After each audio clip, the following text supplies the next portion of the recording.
Hi everyone, this is Niroshan Madampitige, an Agile coach, the keynote speaker. Today we have a very special guest.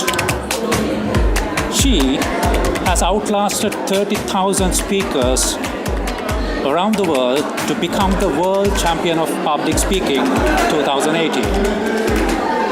She's a blogger, she's an educator, she's a famous speaker.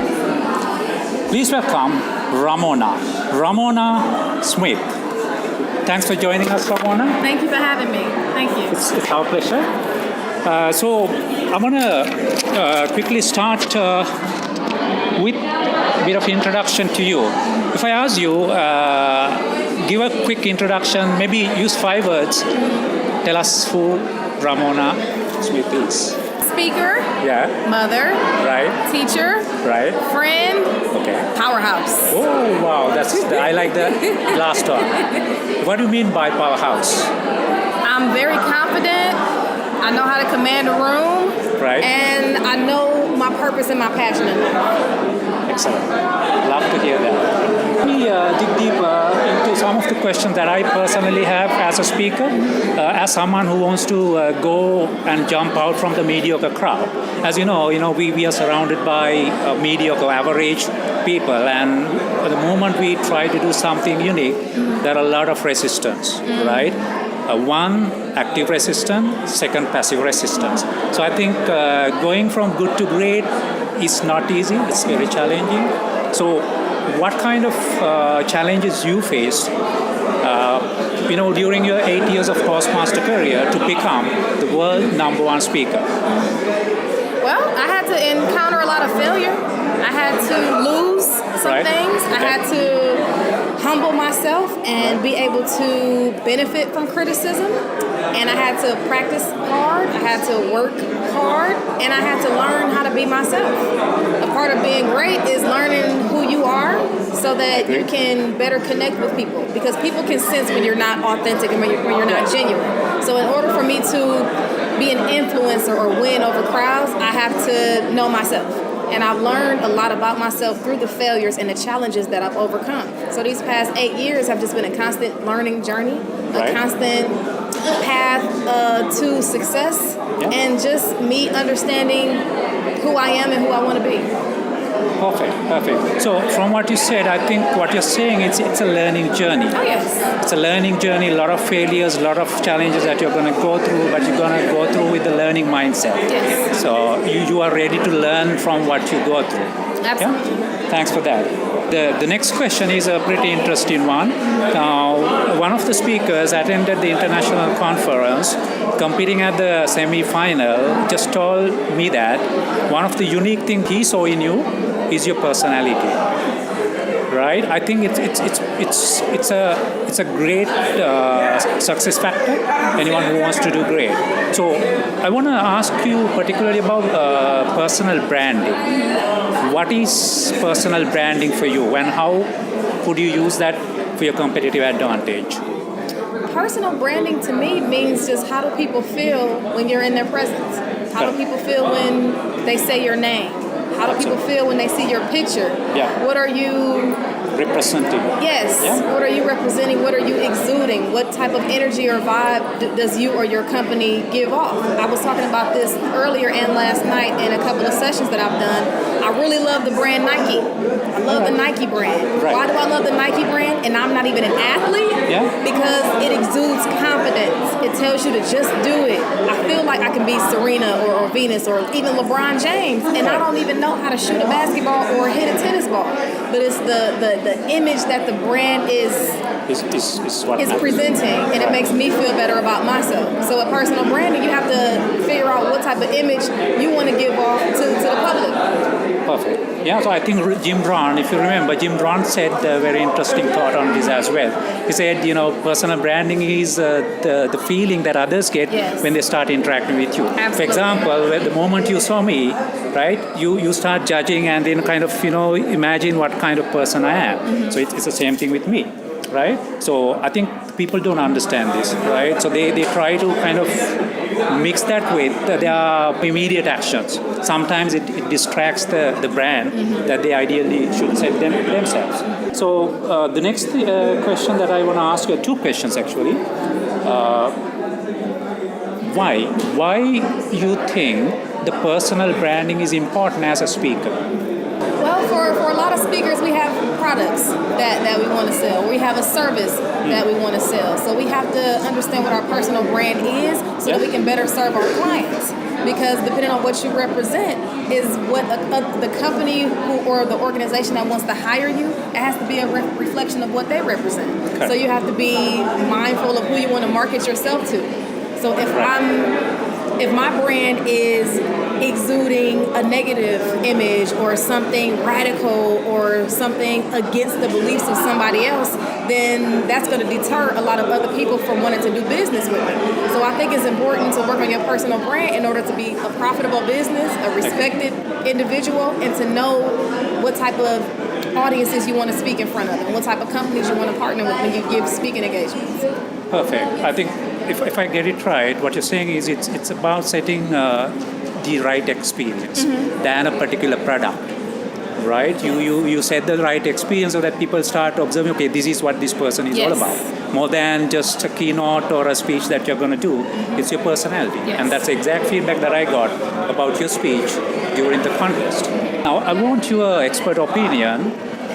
If I'm very interested on my personal brand, tell me a few tips that I could use in order to set the right brand myself.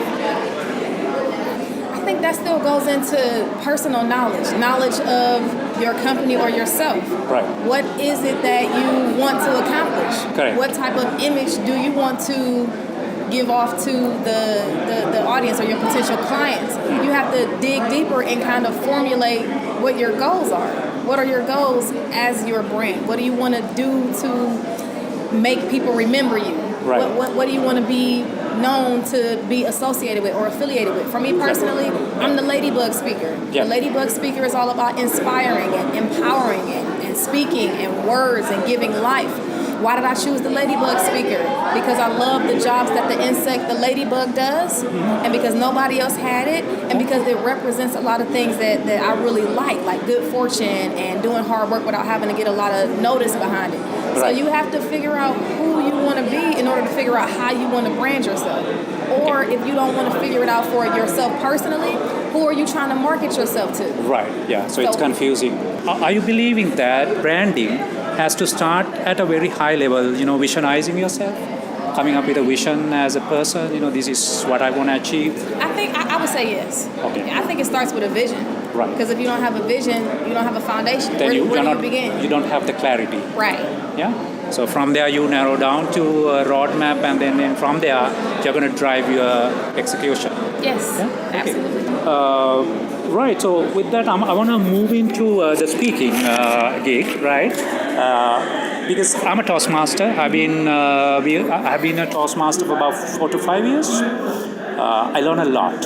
However, I see certain gaps that we need to improve ourselves as Toastmasters and speakers. When I want to be a speaker, we are not that proactive to go out, right? So I'll be great at the Toastmaster context, but the question I see is, how do I go out as a speaker? How do I make it a paid engagement? How do I become a paid speaker?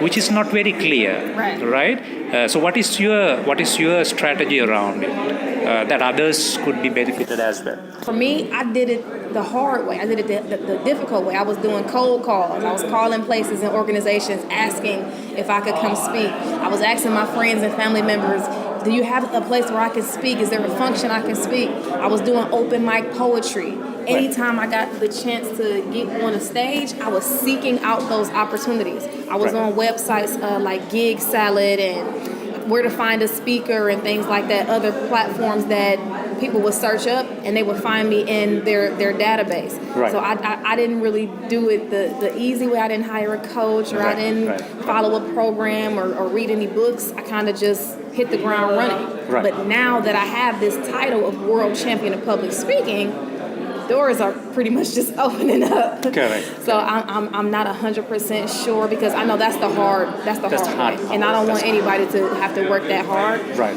So maybe finding a program from one of the more popular speakers who can give you the tools and the resources and the ideas and following that roadmap. So it's called branding by association. Yes.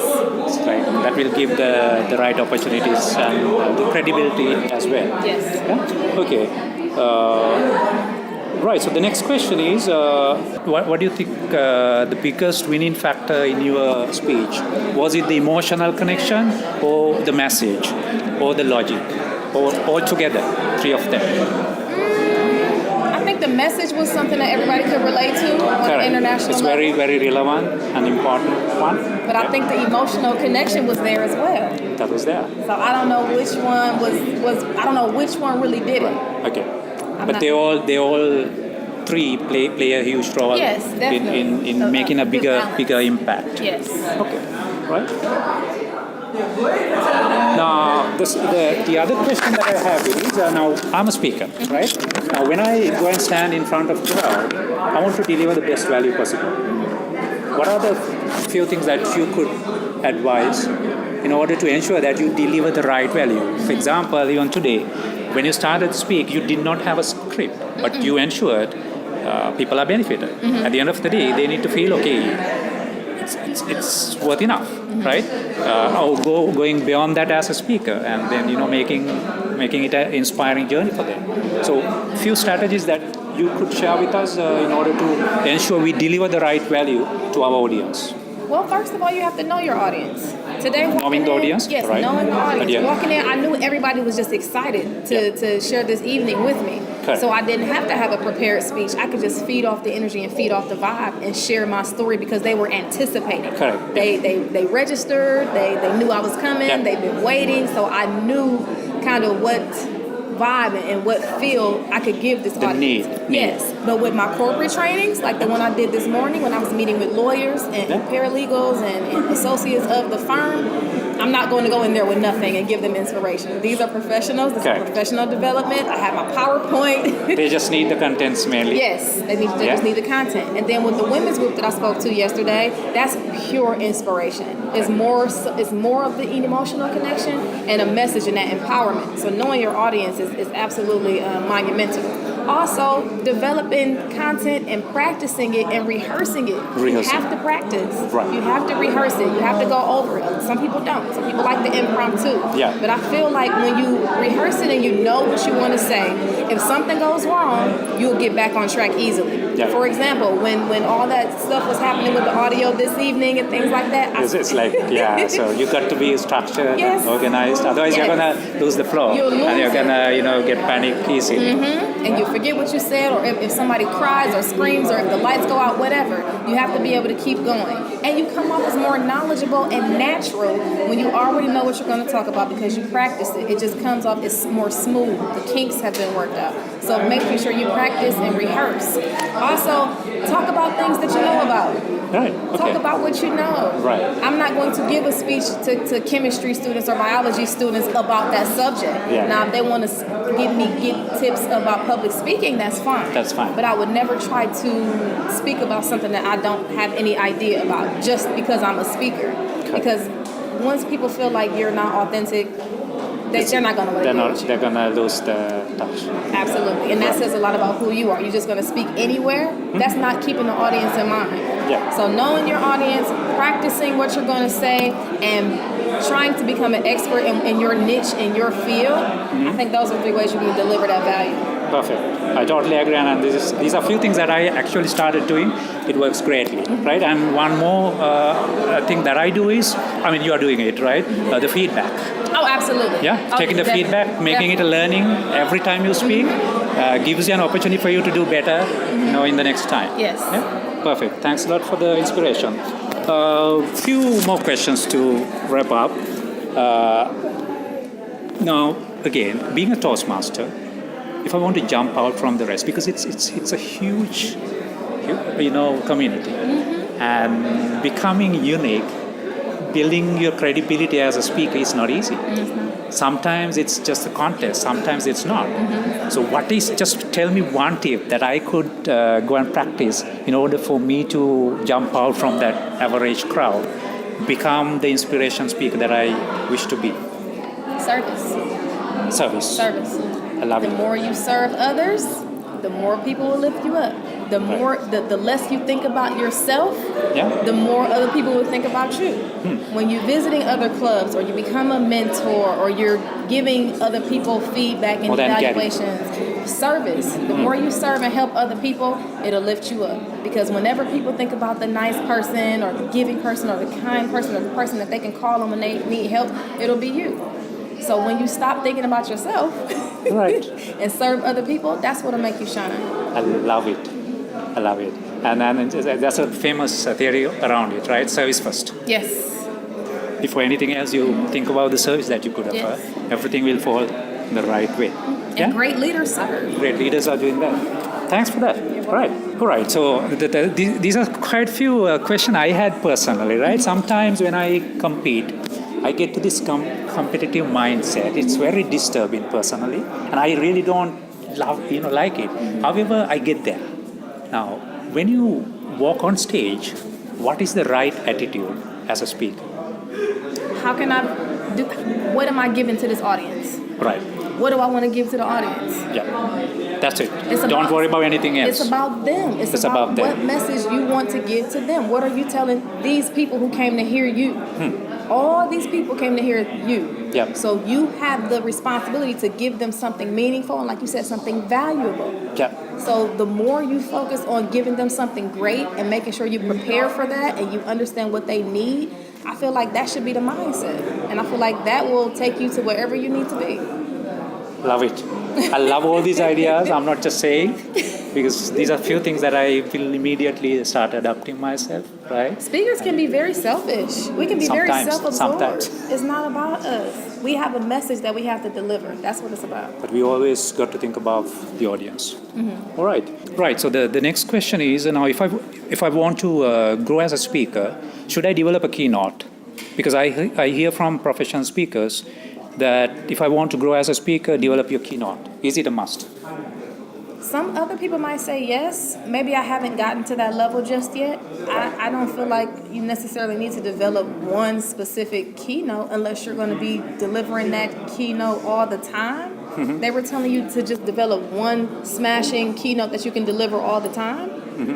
You're not believing that. Maybe I'm not there yet. I'm not sure. I haven't been a professional speaker for a very, very, very long time. So maybe that is something that you should do. But for me personally, I'm speaking to a lot of different diverse groups right now. And I feel like every audience has a different energy. So I would never want to give the same exact speech to the same exact audience every time. But for me, being a creative person, that's boring. I want to spin it. I want to flip it. I want to put something different on it depending on the audience. If I'm talking to a bunch of children, I'm not going to treat the children the same way I would treat a group of executives. I'm not going to treat the executives the same way. So I like to tailor it to the audience. But that may be a great tip that I'm just not using just yet.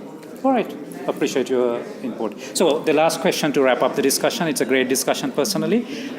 What is the final message to everyone out there, not just Toastmasters, everyone who is interested in starting their speaking career? What is the single message that you want to give out? Be yourself. Right. Be the best version of yourself. Okay. Work on yourself. Develop yourself. Because when you're full of greatness and you're full of confidence, you can pour out all of that into everybody else. If you're empty inside and you're missing something and you're not whole, you can't give your best to other people. So work on yourself first, not just the speaking, but who you are, your spirituality, your mental health, your physical health. Take care of yourself first and be the best version of yourself within. And then once you do all that and you take care of you, that's when you can give your best to the world. So be the best version of yourself. Excellent. Great discussion. Thanks a lot for your input. It's definitely going to inspire a lot of people out there. So, again, until we see you again. Thank you. Thanks a lot. Thank you so much. Appreciate your support. My pleasure. Thank you. Cut.